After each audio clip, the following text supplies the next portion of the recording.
अस्सलाम वालेकुम रहमतुल्लाहि व बरकातुहू। आज का जी हमारा टॉपिक है जी पार्ट 2 ITI मतलब के इंफॉर्मेशन टेक्नोलॉजी इंफ्रास्ट्रक्चर। तो पहले जो पार्ट 1 है उसमें हमने स्लाइड लेक्चर नंबर 12 से 15 तक कवर किया था, ठीक है। और उससे पहले स्लाइड नंबर 9 से लेके 11 तक अब हम कवर करेंगे जी। ओके, स्टार्ट करते हैं। तो ये हमारे पास कंटेंट है जी। हमने पहले इतना कर चुके हैं हम, इतना 12, 13, 14, 15 और आज का जो हमारा टारगेट है वो ये है 9, 10 और 11। तो सबसे पहले मैं स्लाइड नंबर 9 ओपन कर लेता हूँ।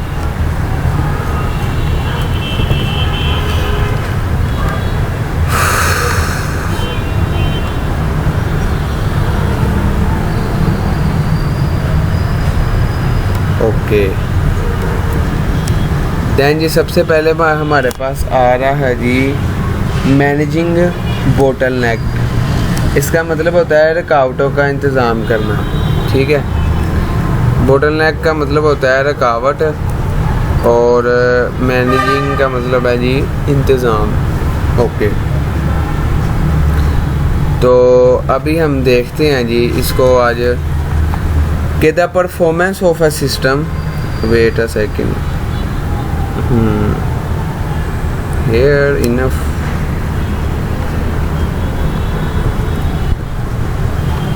okay fine।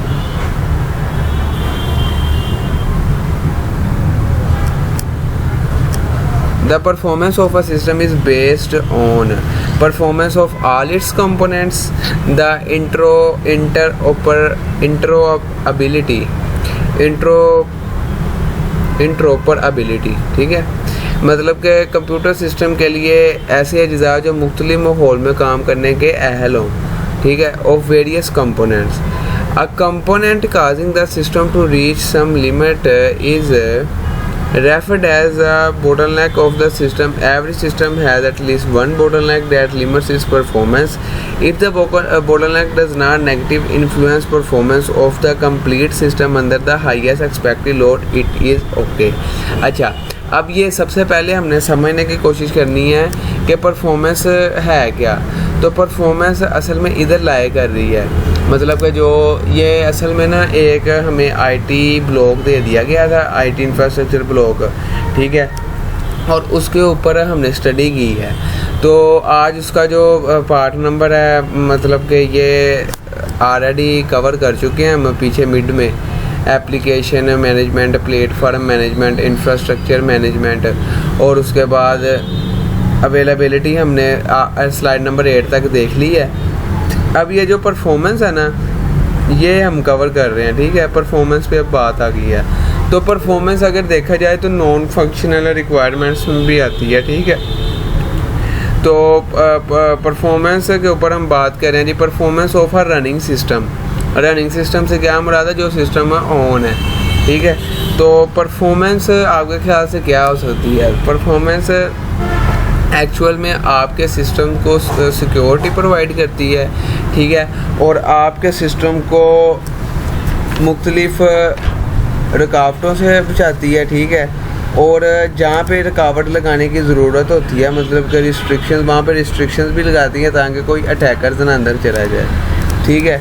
तो अभी हम इस पे करेंगे जी। यहाँ इम्पोर्टेंट लॉन्ग क्वेश्चन है जी, performance of a running system, ठीक है। तो नेक्स्ट स्लाइड पे चलते हैं।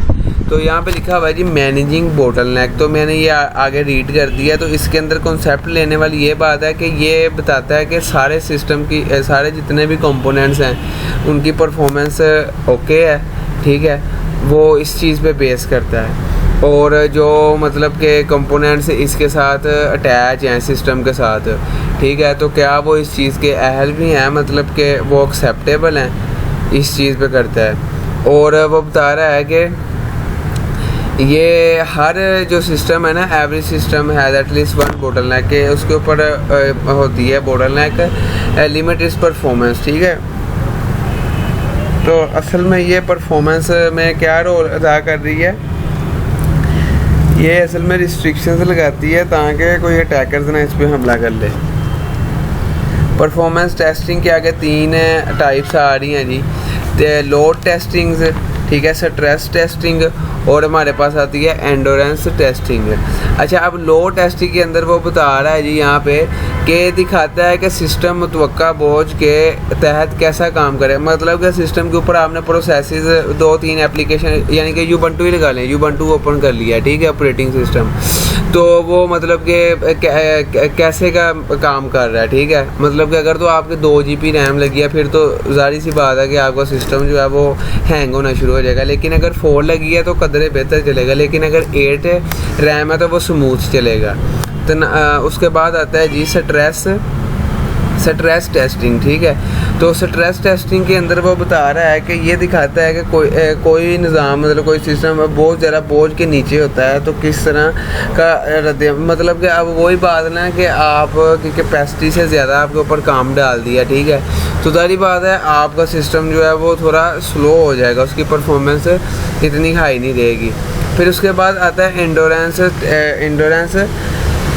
टेस्टिंग है। तो इसके अंदर वो बता रहा है कि जब तवील मुद्दत तक आप मतलब कि जैसे सर्वर्स होते हैं वो दो यानी कि चलते ही रहते हैं पूरा साल, ठीक है, तो उधर उस तरह की यानी कि फिर चीज़ें भी लगानी पड़ती हैं कि हाई उधर होना चाहिए आपका जो है कूलिंग, ठीक है, सर्वर रूम में, इसलिए AC वगैरह लगे होते हैं कि वो उन्होंने लॉन्ग टाइम तक चलना होता है, ठीक है, और बैकअप देना होता है इन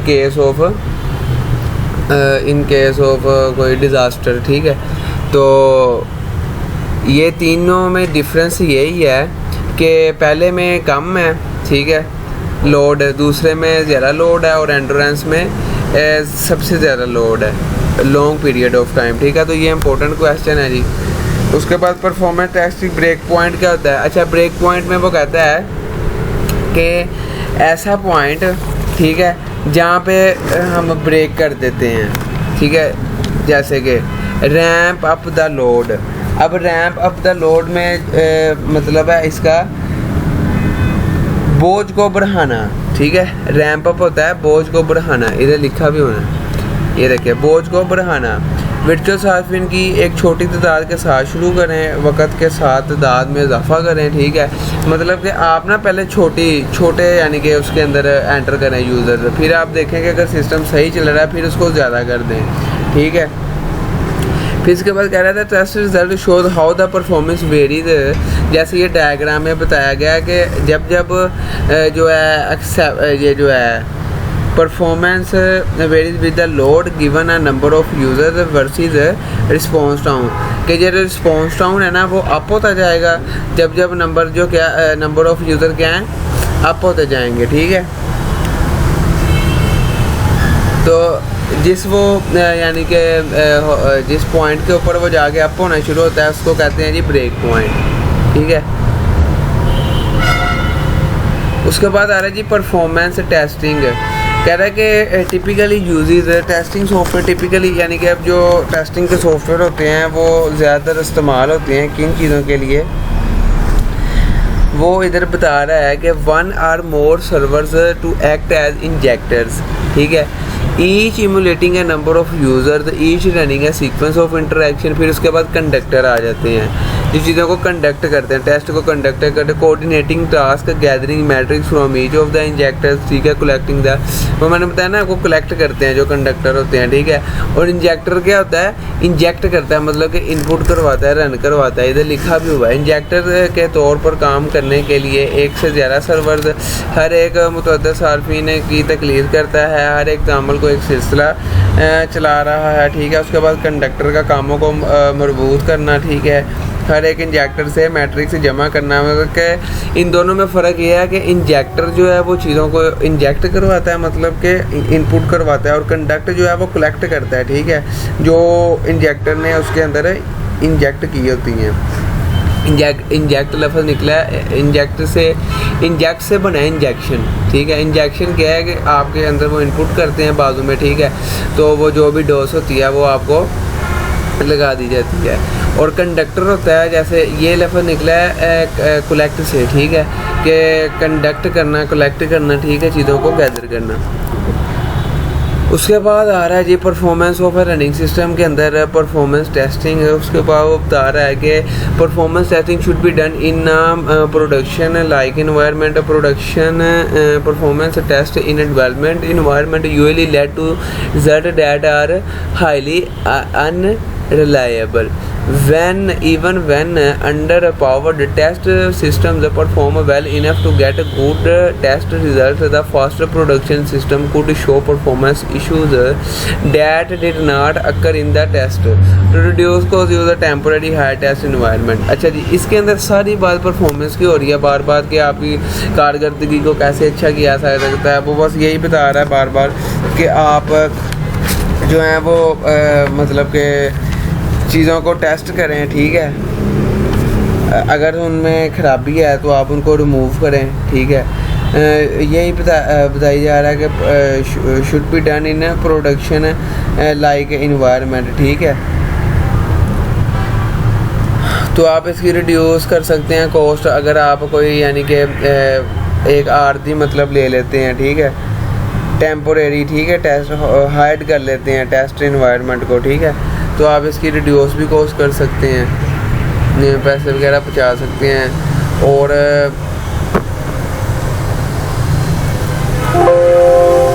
नेक्स्ट अब लेक्चर में देखते हैं 10 में व्हाट इज परफॉर्मेंस।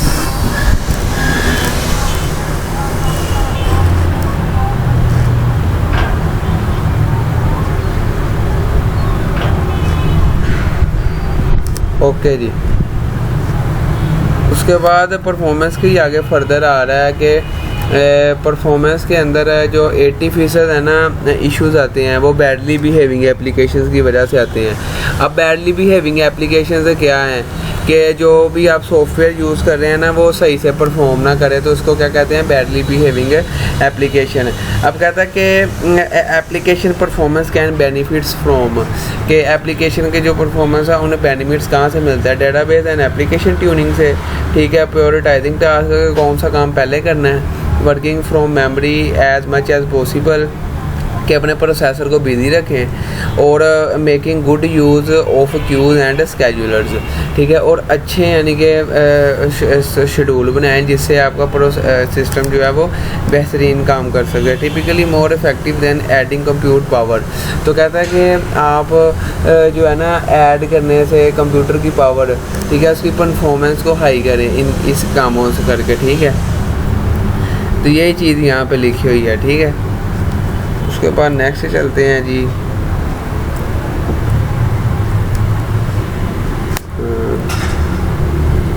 ये पढ़ लिया हमने। अच्छा जी, डिस्क कैचिंग। अच्छा, डिस्क कैचिंग का ना कॉन्सेप्ट ऐसे है कि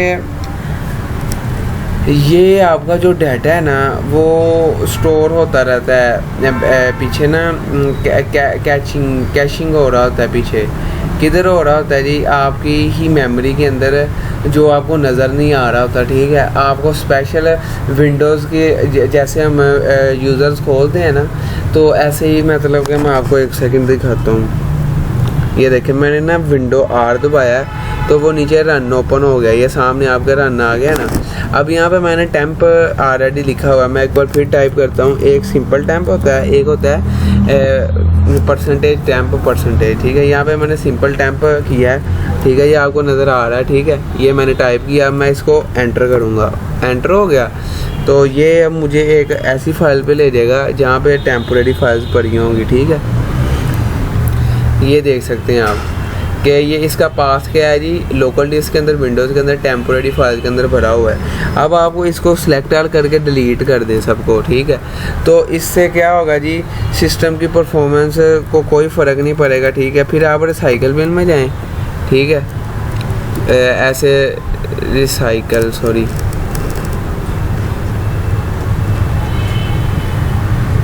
फिर आपने जो कैशे है ना, एक सेकेंड,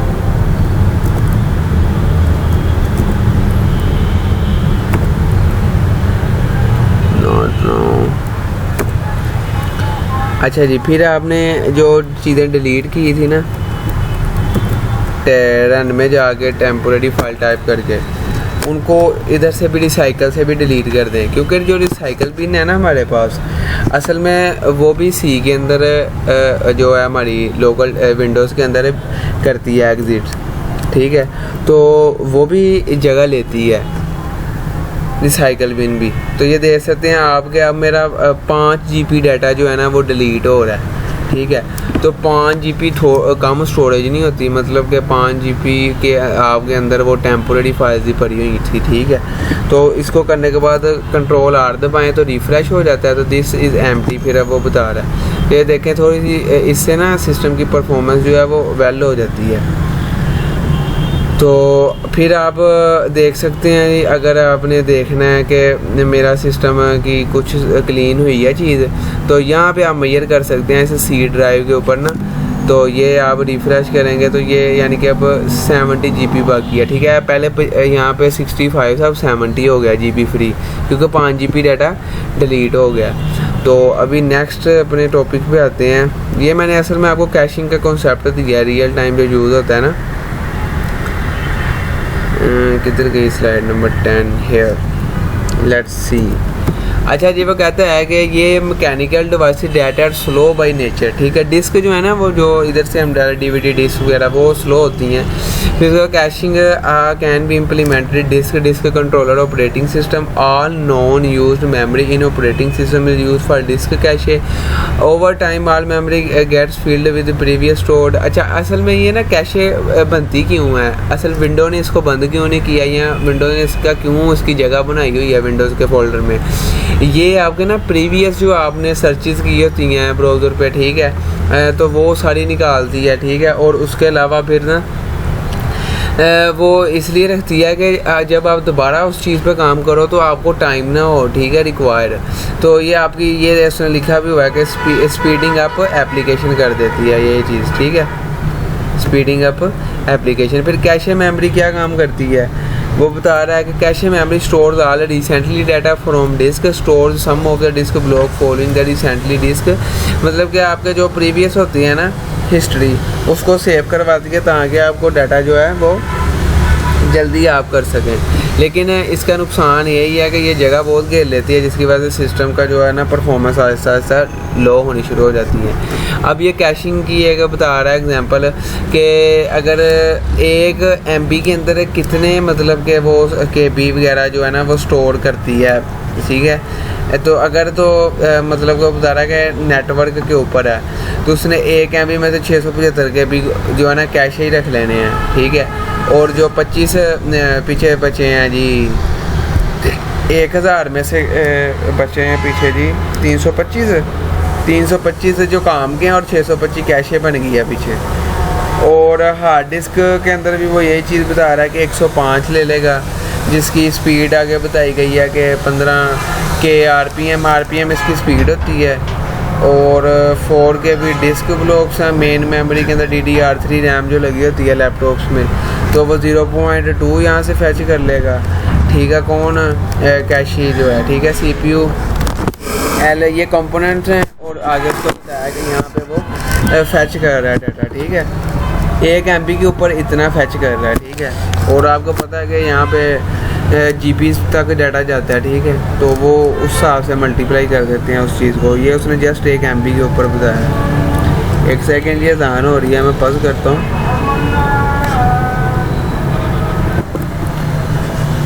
ओके जी, उसके बाद हमारे पास आता है जी वेब प्रोक्सी। असल के अंदर है ये भी जो वेब प्रोक्सी है ना, ये भी जो है वो पीछे डाटा को ना स्टोर करवाता है वेब प्रोक्सी सर्वर के अंदर, ठीक है। और इसके अंदर बता रहा है ये भी टाइप है कैशे की, ठीक है, वेब प्रोक्सी सर्वर। ये इसलिए करवाता है ताकि जल्दी से उसको एक्सेस किया जा सके, ठीक है। इसके बेनिफिट्स यही है कि काम को फास्टर कर देता है, ठीक है, और बैंडविड्थ जो है वो यूज़र्स को ज़्यादा मिलती है, ठीक है, इंटरनेट की तरफ से।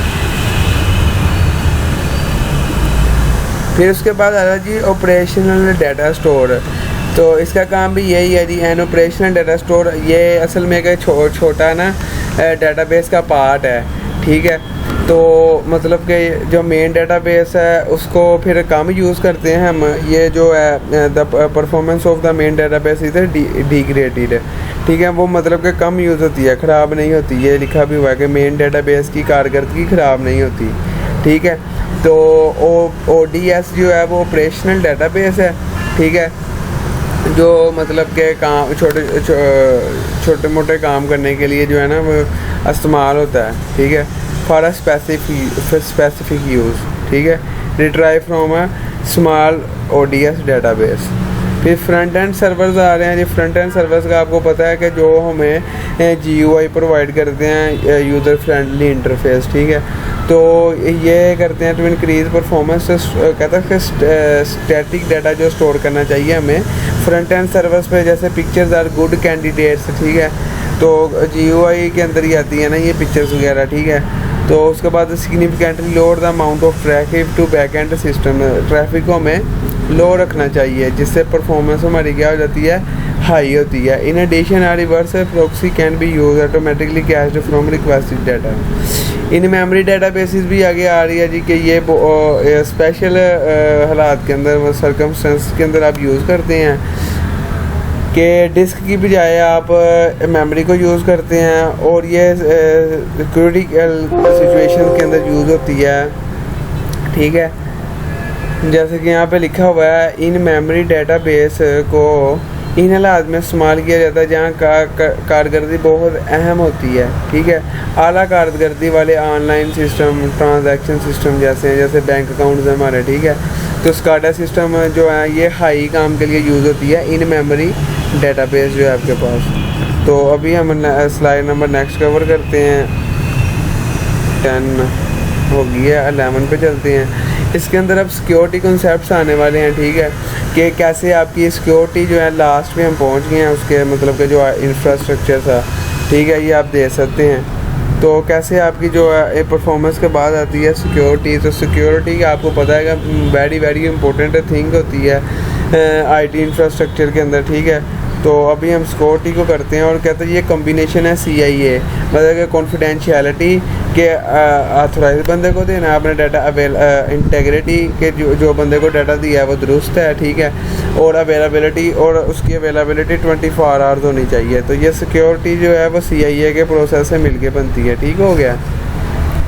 उसके बाद नेक्स्ट हमारे पास आ रहा है जी सिक्योरिटी कॉन्सेप्ट्स के अंदर कंप्यूटर क्राइम्स कैसे आते हैं। तो इसके अंदर ये चीज़ है जी, रीज़न फॉर इसके अंदर आ जाता है कि पर्सनल एक्सपोजर एंड पेस्टिटेज, मतलब कि वो ज़ाती जो है ना उसका आपके साथ ना हो, सॉरी, ज़ाती नुमाइश और वक़ार की वजह से ये हो सकता है, ठीक है। फिर creating damage, financial gain, terrorism, welfare. तो यहाँ लिखा हुआ है कि ज़ाती नुमाइश और वक़ार के यानी कि वजह से भी ये कंप्यूटर जराइम हो सकता है, नुकसान पैदा करने के लिए, माली फ़ायदा हासिल करने के लिए, और दहशतगर्दी और जंग, ठीक है।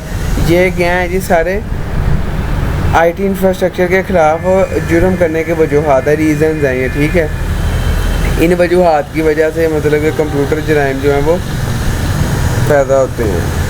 उसके बाद ये रिस्क मैनेजमेंट है। Risk management is all about managing risk. Risk management सबसे पहले आपने डिटरमाइन करना है कि किस लेवल का रिस्क है, फिर आपने एक्सेस करना है करंट लेवल ऑफ एक्सेस को, फिर टेक स्टेप्स करने हैं उसको ख़त्म करने के लिए, और फिर मेंटेन रखना है वो लेवल जिस लेवल पे आपने उसको आगे ख़त्म किया है। रिस्क लिस्ट आपके सामने आ रही है कि ये लिस्ट कैलकुलेट करती है रिस्क को। जैसे ए सेट नेम है कि कंपोनेंट, ए सेट होता है ज़रूरी अहम डाटा, ठीक है, यहाँ पे लिखा भी हुआ है असासा, ठीक है। असासा होता है हमारा कीमती इंफॉर्मेशन, वो जिसकी हिफाजत की ज़रूरत है। फिर आगे वल्नरेबिलिटी आ जाती है, कमज़ोरी, अमल ये जिस्मानी नुमाइश जो असासे को इस्तेमाल करने के एहसास बनाती है, ठीक है। वल्नरेबिलिटी कमज़ोरी होती है ना, तो जो मतलब कि हमारी सेंसिटिव इंफॉर्मेशन को कमज़ोरी जो उसके अंदर होगी, वहाँ से अटैकर इन होते हैं।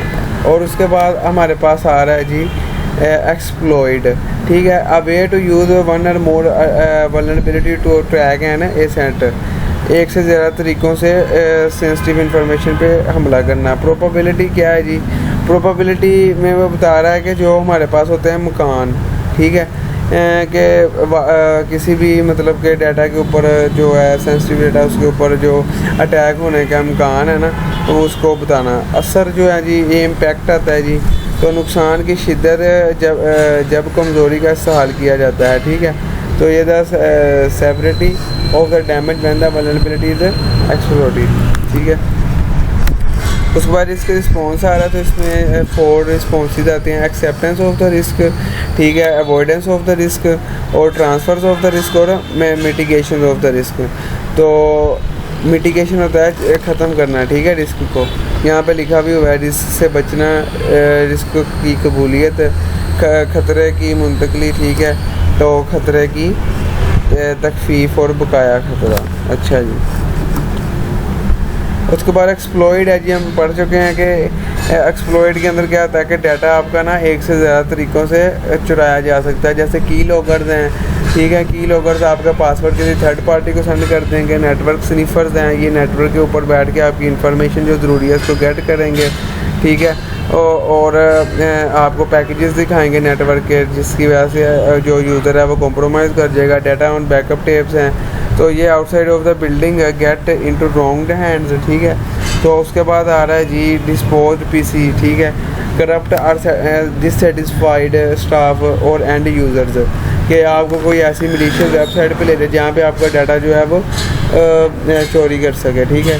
तो ये सारे क्या हैं जी, एक्सप्लॉइट्स हैं, एक से ज़्यादा तरीक़ों से डाटा को स्टोर करना। तो ये हमारे पास सिक्योरिटी कॉन्सेप्ट यहाँ पे ख़त्म होते हैं। बाकी ये पार्ट नंबर 2 जो था यही था हमारा, ठीक है। तो आपने जी क्या नाम लेते हैं, अब नमाज का टाइम हुआ है, तो मैं इसको करता हूँ क्लोज़, ठीक है। तो क्लोज़ मैं करता हूँ इसे। और हाँ, मैंने आपको बताना था कि जो आपकी स्लाइड नंबर 1 से लेके 8 तक है ना, 1 से लेके 8 तक, वो इधर मिड वाली वीडियोस में है, ठीक है। और ये 9 से लेके तो मैंने 11 तक ये अपलोड कर दिया पार्ट 2 में। और जो थी हमारी स्लाइड 12 से लेके 15 तक, तो वो पार्ट नंबर 1 में है। तो टोटल मतलब 1 से लेके 15 तक सारा जो डाटा है ना, वो मैंने अपलोड कर दिया है यूट्यूब पे। तो आप देख सकते हैं और आप तैयारी कर सकते हैं। तो इंशाल्लाह ताला आप फाइनल की वो प्रोजेक्ट वेब की भी तैयारी करते हैं। अगर पॉसिबल हुआ तो मैं उसकी भी एक वीडियो डाल दूँगा, ताकि सबको PHP और MySQL का कनेक्शन का पता चल जाए। तो अल्लाह हाफ़िज़ जी, अपना ख्याल रखिएगा। अस्सलाम वालेकुम।